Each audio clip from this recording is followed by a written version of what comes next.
հիմա շահարկող Սերժ Սարգսյանի բանը գիտեք նամակը, որ շահարկում են եւ իշխանությունները եւ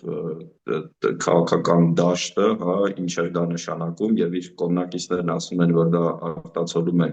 իր փայլուն մոտեցումը եւ հայկական շահերի պաշտպանումը, մենք տեսնում ենք, որ լավ սկզբունքներ ունենալով,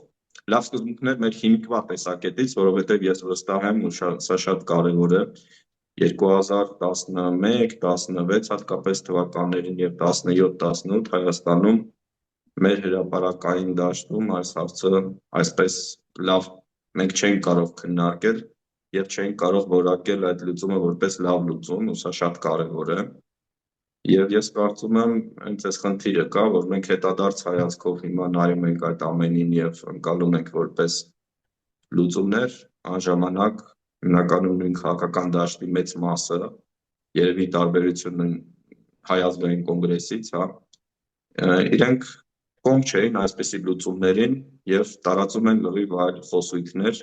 տարածում են լրիվ այլ մոտեցումներ ու կարծում եմ սա հիմնական խնդիրներից մեկն է, հա, որովհետեւ այս խոսույթը նման է